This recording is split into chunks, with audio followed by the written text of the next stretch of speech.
Welcome back, ladies and gentlemen, to the Solomid Invitationals 2014. My name is Malthus X, and being joined here by Spuddington. We're going into the upper bracket finals for our final best of three of the day. This is going to be Ninjas in Pyjamas in the blue, taking on Gamers 2 in the red. Yes, it is. And this is a repeat, I believe, of the finals we had in the last TSM Invitational of EU. Last time, of course, Rest in Pepperonis, as they were known at the time, were able to come out over Gamers 2. And Gamers 2 today have already lost in a finals game, I believe. So they may be on kind of up against it here. They've not had the best day already. And they're up against an exceedingly strong team in the form of Ninjas in Pyjamas. Obviously, this was the final for the first EU side of this Invitational, um, and it went pretty one-sidedly in Ninjas in Pyjamas' favor. Obviously, it's been a couple weeks. At the time, they weren't officially the solidified Ninjas in Pyjamas roster. Now they are. So we'll see if Gamers 2 are able to bring back some of the magic we saw. They did have some good play going for them. Like it was an exciting series. And Gamers 2, they're gonna have another crack at it right here. Yes, they will. So, picks and bans in progress now. LeBlanc Cassidy already banned out. I can see that. Obviously, I'm spectating from the stream, guys, so I'm a little bit behind, but not.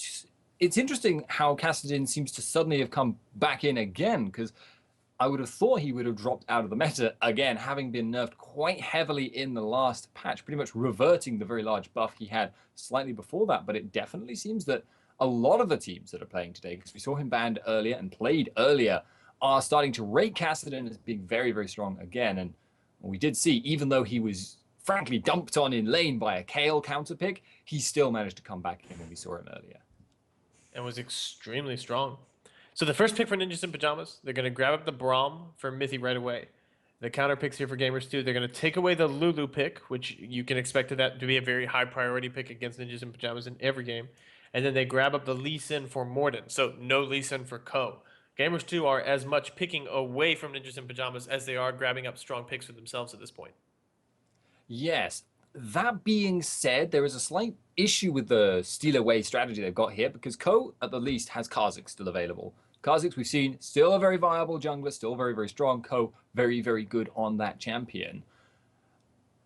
It's a little bit more difficult for Alex Ish because his picks are a little bit more limited at the moment in terms of what he likes to play in the top lane. We might end up seeing him forced onto something like a Kale with the Lulu being stolen away, but he's made that work in the past as long as he plays it very, very carefully and doesn't allow himself to overextend too much. And looking at this right now, Nuke is just immediately picking up the Yasuo. I feel like he's kind of daring He's good on Ocelot that to champ. grab the Nidalee. Yeah, he's amazing on the Yasuo. I feel like he's kind of daring Ocelot to go for the Nidalee again. Typically that's not something you see blind picked, but he's really, really confident no matter what the matchup may be. Yeah, and if you think about it, great synergy with Braum. It's one of the longest ranged, most difficult to avoid knockups in the game at the moment is the Braum ultimate.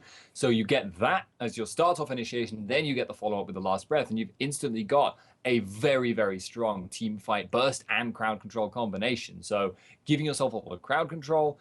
In addition to that, obviously, you've got yourself a very, very strong and resilient lane since Braum covers for a lot of the weaknesses of Caitlyn in that if there is an all-in attempt on her, he's very defensive, keeps her alive very effectively, and allows her to spend much more time poking out her opponents. So thus far, really like the picks out of NIP. Gamers 2 have got some solid ones themselves, but like you say, it was more focused on stealing away priority picks, and they're not shutting down NIP's composition. All right, so indeed it will be the Kale for Alexich in the top lane. You called that one before. He's going to choose not to go for the Kha'Zix in this game, though. He's going to actually pick up a jungle Elise here. This is going to be the pickup. So we talked about the Caitlyn Braum lane. Their opponents, it's going to be Thresh Graves down in the bottom lane going up against them. And now we just need to see the final pick here for the side of Gamers 2. Is it going to be a top lane Lulu? Will Ocelot handle the Lulu in the mid lane and grab another pickup for JWoww's top lane? Yeah, it does do a lot to show where the NIP picks are going. Because if you think about it, Kale or Yasuo could be going in the top lane in this situation. I wouldn't necessarily want to play Yasuo into Lulu, though. So, of course, there is that waiting game we play. Kale versus Lulu we've seen in the past, though. Alex can handle that matchup. It's just in top lane. He does push out a little bit, which can be a problem. And we saw him being ganked last time we saw him playing that matchup exactly. but he was still able to farm himself up, still able to build himself into a late game team fight beast. All right, so they lock in the Orianna for Ocelot. So it will be JWoww with the top lane Lulu. It's going to be the mid laners go wild up in the top lane here with Kale versus Lulu matchup. JWoww taking on Alexage. Again, Caitlyn versus Graves. Caitlyn was one of the popular early picks against Graves just because of the ability to outrange him and constantly harass. But Thresh is always such an explosive element in any lane. We're going to have to keep our eye peeled for any sort of engagements down in the bot. It's interesting, of course, that Yuki deliberately picked his Graves into a Caitlyn matchup here. That's If it's true. a disadvantaged matchup, why would you choose to go for that? Obviously, there is that potential for all-ins always, and Braum's cooldown on his shield is quite long, which means he can't use it all the time. Graves is quite a spammy champion. His buckshot comes up relatively quickly for an AD carry with his burst tool, so you may be able to just keep the harass going and threaten the all-in with Thresh to prevent the return harass from Caitlyn. All right. And then in the mid lane matchup, this is kind of the last one that we haven't talked about too much yet. It's Orianna going up against Yasuo. Nuke Duck, obviously extremely proficient Yasuo player in addition to being a really strong mid laner. He's going to know the matchup inside and out. Ocelot will have similar first-hand experience with how to deal with this. Does either of these champions have just a straight-up lane advantage over the other? Well, obviously, Orianna can poke from range, which is quite a big deal against Yasuo, and it comes down a lot to how effectively Yasuo juggles his defensive capabilities. Because assuming he can dash out of the way of even one Orianna ball movement, that gives him a chance to get in on her, do quite a bit of damage, and back out again, just because he's got so many minions to jumps around so quickly. The problem is if he starts falling behind, Orianna can just all in him, like literally just walk up to him. If he's already on, 2/3 health, she walks up to him, shields herself, just starts auto-attacking him and all in, like shockwaves at point-blank range. Suddenly Yasuo has a lot less options because he's forced to either run away, in which case he doesn't have any minions to jump to, or he's forced to try and fight her when he might well lose. All right, guys, so we're going to take a little commercial break. When we come back, we'll find out the answer to all these questions and more in our first best of three between Ninjas and Pyjamas in Gamers 2.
Range on that thing is long.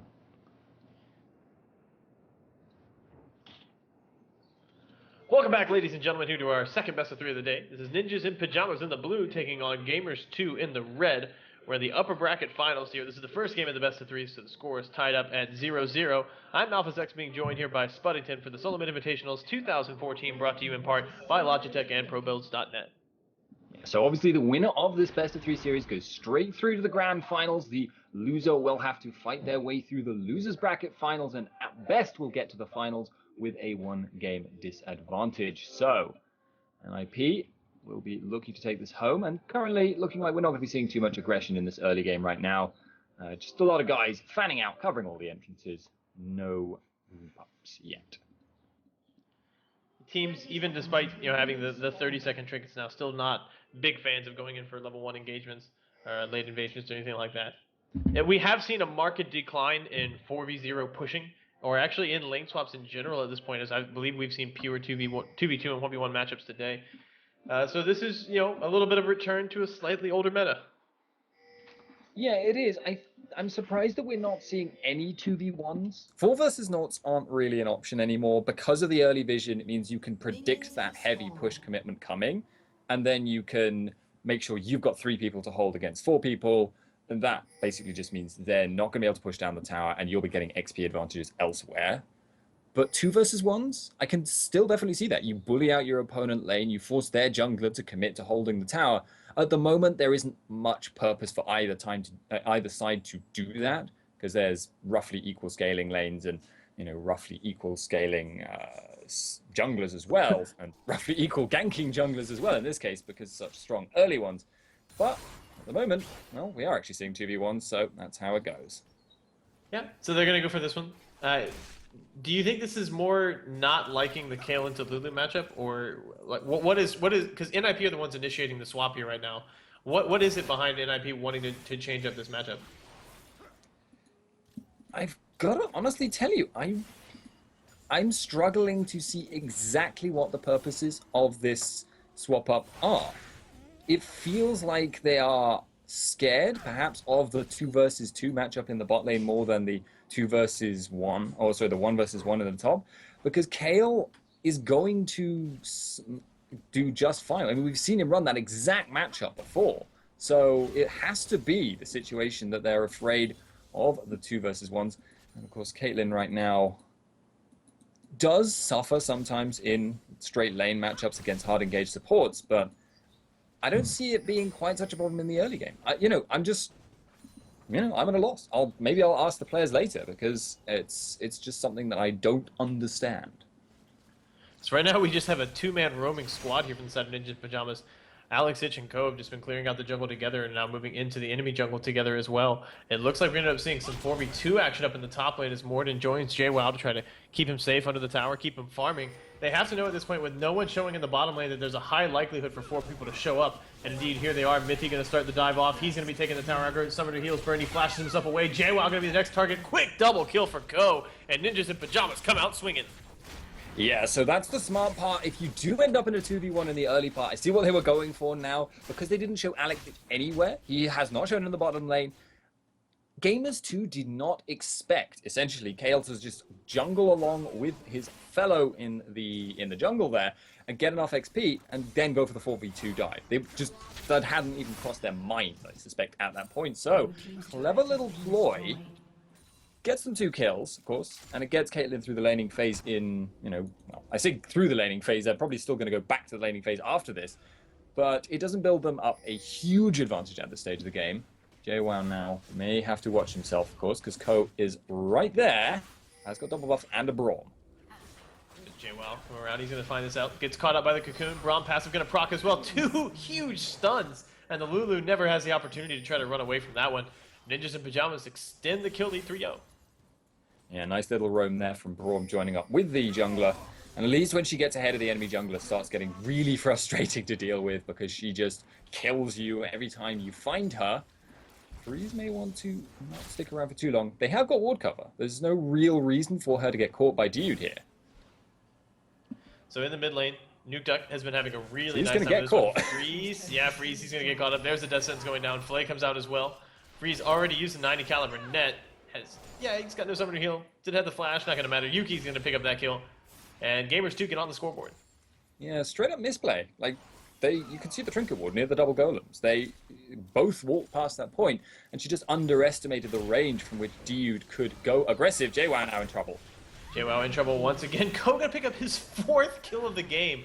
This is an insanely fed Elise, and Ko actually looking to chase down Morden. He's got Alex Ditch there to help out. Ko opens up. He's gonna step himself back out. He's gonna be able to clear tower range rather than having to go up into the repel. The Spiderling's taking it up for a second as more and more creeps just pour into this one. If Morden fights back, he's gonna take as much damage from creeps as he will from champions. Alex Ditch barely dodges out the Sonic Wave. War Jumps comes back out, but it's not gonna be enough damage. Alex Ditch picks that kill up and backs himself away.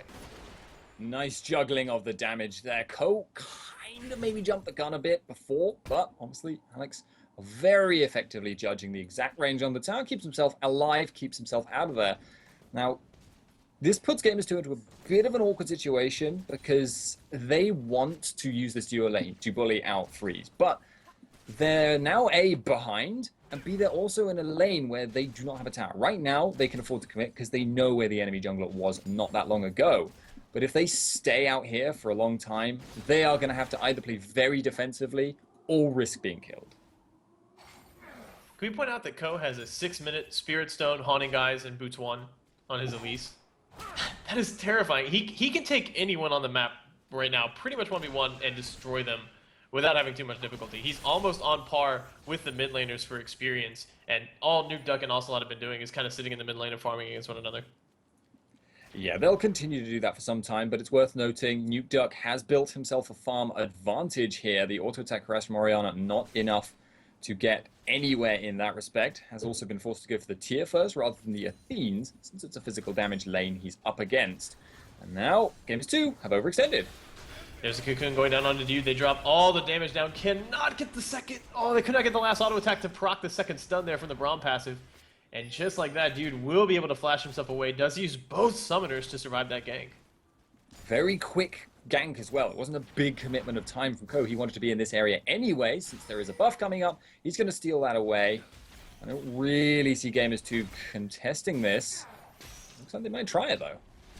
Might try this one. Morden has some pretty good kill potential on that one. It's going to end up going over to Dude. Now Dude needs to get himself away from this one. Gets slowed up by Mythi's Q. He's going to be able to get himself back away. So at least they keep the red buff on their team side.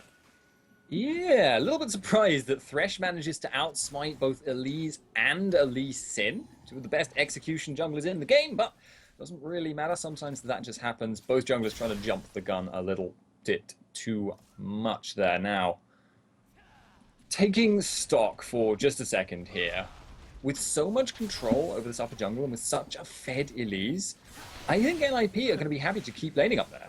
Alex Ditch he's just going full mana on JWoww right now. He's up 2 levels. He's up 30 CS. And he just walks up to the tower with a giant creep wave, ults himself, and goes for the dive. That's just full on. How do you even deal with that as JWoww? That's his 4th death of the game. JWoww's been taken completely out of this one. Yeah, it wasn't like JWoww did anything particularly wrong in his mechanics there.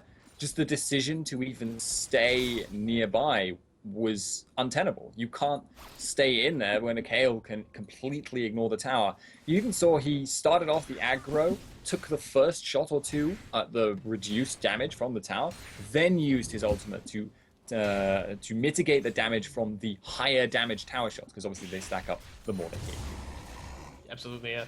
And obviously, JWoww, I mean, he saved that as long as he could. You know, he used the Whimsy to get the polymorph down on Alex Ditch and try to force him to take more of those high damage tower shots, but it just wasn't enough. A 2-level advantage is way too much to overcome in a 1v1 situation like that, especially on a champion that pushes as well as Kayle does.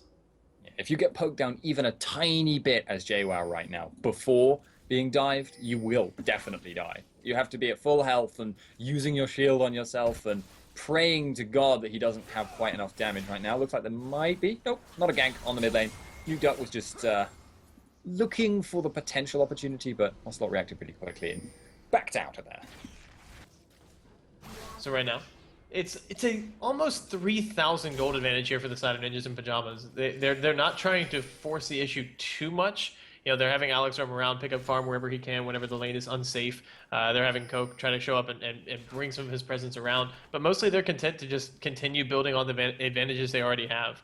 Nearly 40 CS separating the two quote-unquote top laners in Alex and JWoww.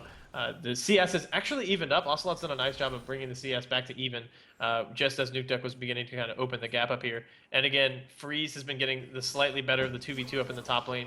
A little bit of a CS advantage there as well. So Ninjas in Pyjamas, really strong play throughout the first 10 minutes here. Yeah, their strategy right now is essentially just have Elise, pinball between top and mid, and just create ganks whenever you possibly can. Like right now, he's trying, but isn't going to be able to.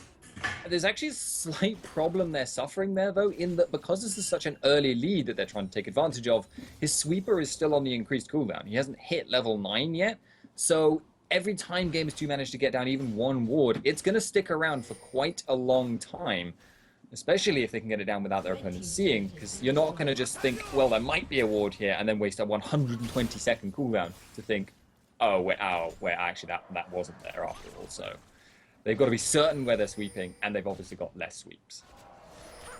So we see Freeze. This is pretty popular with Caitlyn's, is to go for the very fast Berserker Greaves, and then just abuse the higher move speed and the higher range to consistently poke people down. But Yuki's been taking good advantage of his BF Sword teleport coming in from Alex Ich. They believe Gamers2 have overextended, and we'll see if they're right. Dude gets taken down, gonna get slowed up. Right. There's the knockup as well. There's the stun. Looks like they are indeed right. Alex Ich goes on a killing spree as he takes down the support. 3-0-3 now on his KO. They are snowballing this game. They are building up a lot of kills, and now looks like they're going to be taking away a dragon as well. Ko heading down to that area. He can solo that very safely. Obviously, they have to be a little bit wary because JWoww could turn up, but JWoww is A, not a threat, and B, not going to try anything when Yasuo is sitting in the pit with the Elise. And as if Elise didn't have enough solo dragon potential on her own, when you throw the wind wall right up in front of the dragon and take his DPS down to 0, I mean, almost any jungler can take it down. Mithy's going to get caught out in the mid lane. A little bright glimmer of hope, maybe for Gamers2. Sonic Wave lands, and Mithy's just going to take it. He's got exhaust, he throws the shield up, and Morden's going to go down for the dive. That was a mistake. Didn't take account of exhaust, straight up. That's all there is to say about that issue, but that's just increased the difference even more because now Morden has much less presence. He's 0-3 on a very strong early game jungler, and that gives Ko even more freedom to just walk around in the enemy jungle, take away things. Yuki does actually manage to get the Wraith, but gotta be careful there. Ko sticks on you, he'll kill you, but Gamers2 got reinforcements close by. I'm blown away by the power of the mustache. I'm about 90% sure that was all mustache that kept him alive in that one. But Ninjas in Pyjamas they're gets caught. Yeah, they're rolling over this game right now. This is started off ugly and is getting uglier by the moment here for Gamers2. Yeah, it is. We're seeing a red buff contest. Let's see if Thresh gets this one, but you gotta be careful as Gamers2. The engage will be much more valuable. Alex Ich goes for yet another dive, gets Polymorph very early on, and JWoww's gonna flash over the wall and leave Alex Ich to his death. Alex maybe overestimating his damage a little. Yeah, I'm a little bit surprised that he went for that because even if the flash hadn't come down there, it would have been a trade. He wasn't going to live through that there, so slightly strange decision making. And, like you say, glimmer of hope there for Gamers2. They are definitely on their heels, though, and I don't think NIP are done yet. This blue buff, though, if they contest that, that would be dangerous. They do not have the man advantage. Obviously, Alex Ich in base and Freeze still at the top lane. Trying to look around here. Ocelot has gone... So this is a very typical build against AD mid laners, is to go tier, Morellonomicon, and a Seeker's Arm Guard. It's just kind of a question of what order the items get picked up in. And he's gone for the offensive side of it first. The tier first is pretty common, just to go for the cheap ability power as quickly as possible. Morellonomicon is a desirable adaptation over the Athene's Unholy Grail because it's 400 gold cheaper, provides more ability power. Doesn't give you as much mana, but it's pretty close. And it's, it doesn't bring the magic resistance you're not going to necessarily need against this lineup, at least not in the early game. However, Alex Ich being as far ahead as he is going to be a lot of pain if he ever gets on top of Ocelot with Asa having no magic resist at all. Yeah, the other thing, of course, about going for the Morellonomicon there, as you say, it's more AP and cooldown reduction faster, and as far as Ocelot's concerned, he needs damage right now. He's one of the only players on the team that's sort of on par with where you normally expect to be if a game was going well for you, and he needs to be the major damage threat for his team. If they fall too far behind and don't build any damage, then you've just got absolutely nothing. Being tanky does nothing for you. JWoww, goodbye. No tower here to protect him this time around. Alex Ich only takes 1 Glitter Lance worth of damage to take down JWoww at this point. Yeah, he didn't even feel that Wild Growth was worth using there because he knew Kale's Q was going to come back up. He was going to get slowed down. He wasn't going to get away. Even if he would have survived a couple of extra auto attacks, it's not worth the cooldown. So Alex Ich is continuing his dominance in spite of a minor setback where he got kind of outplayed by JWoww flashing over that wall, but his mat pressure now is really, really difficult to deal with. He's just constantly shoving bot, and people are being drawn to deal with it.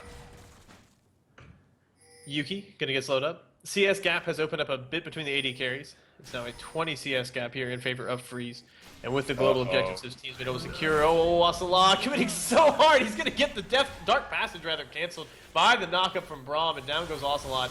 Gives up his life to take down the tower, and Ninja in Pyjamas gonna be more than happy to repay that tower in kind.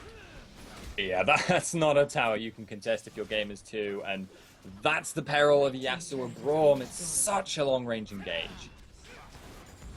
Mithy stepping forward here.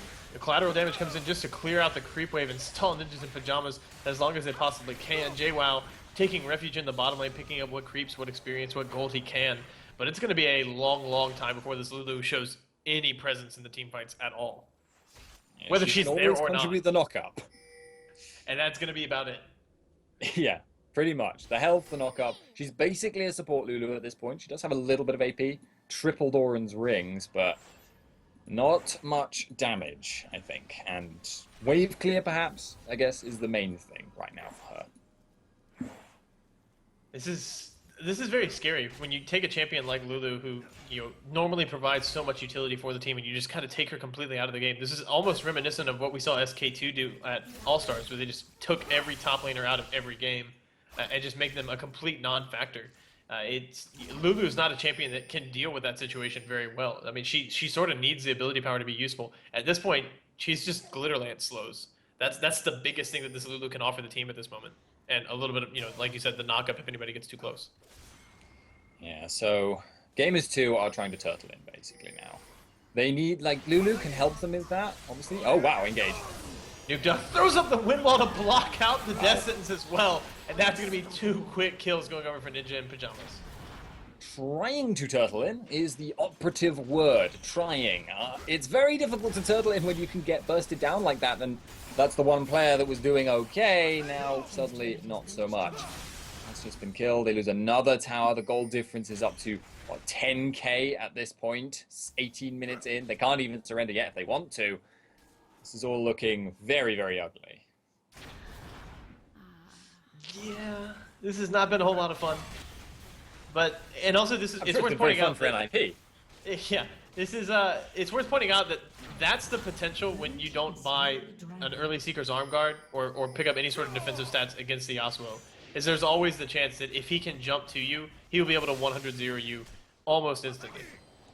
I think I still stand by the decision though, just because if they did get into a fight, it's because right now Gamers 2 are in a situation where any kind of fight is almost a 100% chance they lose. If they get an advantaged matchup and Ocelot's built damage, they might get a 20% chance to win a fight, which is vastly better odds than they would get in any other kind of fight. So if you build defensive and you get that advantaged engage, it's not going to be as easy to capitalize on it. So he's kind of going with the go big or go home plan, and obviously that time he went home very forcibly. Ko is not going to get hooked. Okay. Pinkcore goes down. Ko's going to get spotted out. 5-0 so far in his Elise. He made most of his impact within the first 5 minutes of the game, and he's been, decidedly quiet given how rambunctious he was for the early game. I mean, he's still been showing good presence. He's still been doing everything that you expect a jungler to do, but so much of that action was confined to the very early stages of the game. And Ninjas in Pyjamas have just been in control ever since.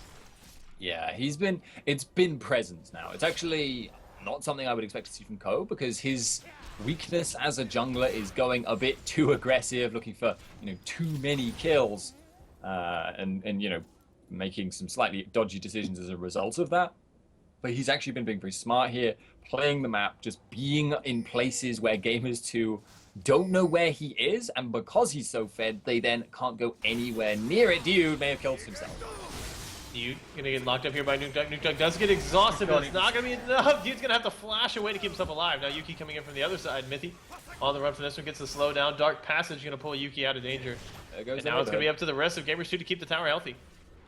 Yeah, not gonna be having an easy time of holding that tower. Alex Ich, pretty much unassailable. He's got the intervention if they ever get on him, so he's just gonna keep healing, keep sieging, and they've already got a Caitlyn, so 650 range autos. And interestingly enough, he's gonna leave out the Runaan's Hurricane this time around and goes in for a very early Zephyr on this kill. So still prioritizing a lot of early attack speed, but changing his path for getting there.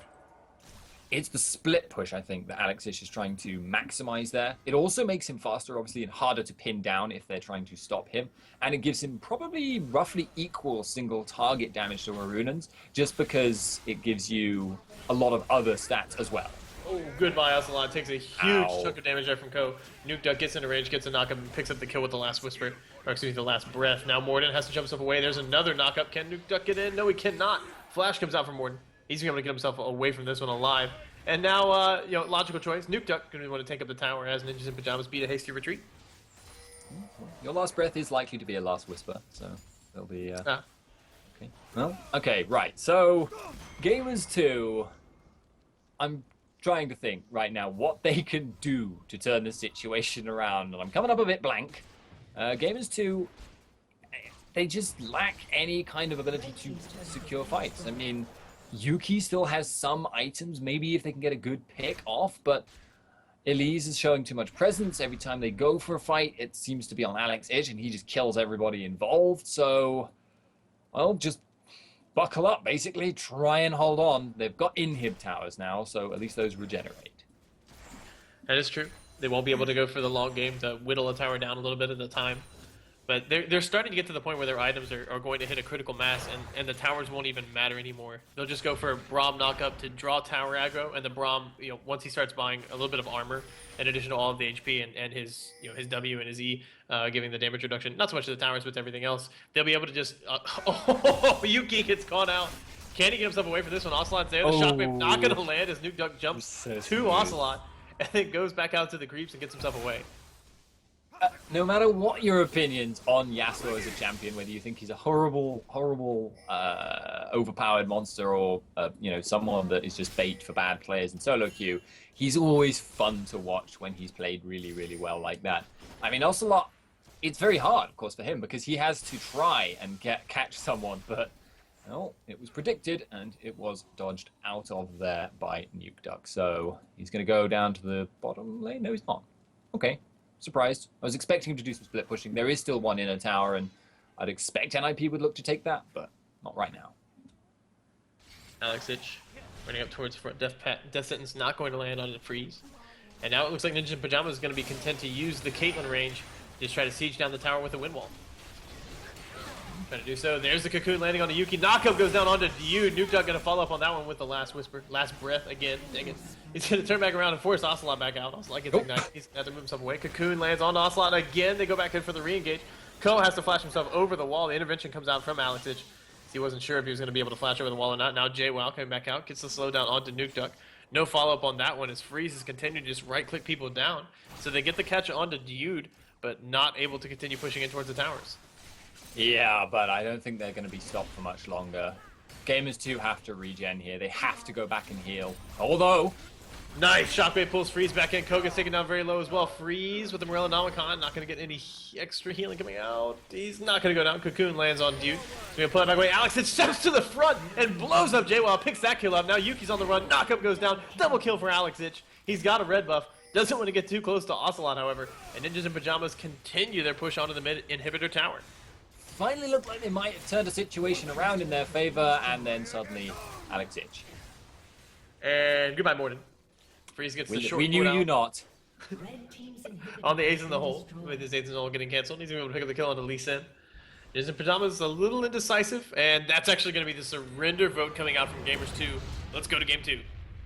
That was not the start Gamers 2 wanted. Like, oh my god, that was not the start they wanted in this series.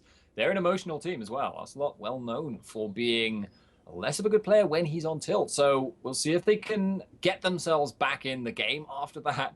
They did not have an answer to that initial swap around, that 4 versus 2 in the top lane with the double dive. And after that point, with Ko giving so much presence across the map, it was just crushing from that point. We'll see if Gamers 2 can avoid an early level pitfall like that one. We're going to take a little bit of a commercial break. When we come back, we'll have game number 2 of this best of 3 between Ninjas and Pyjamas and Gamers 2.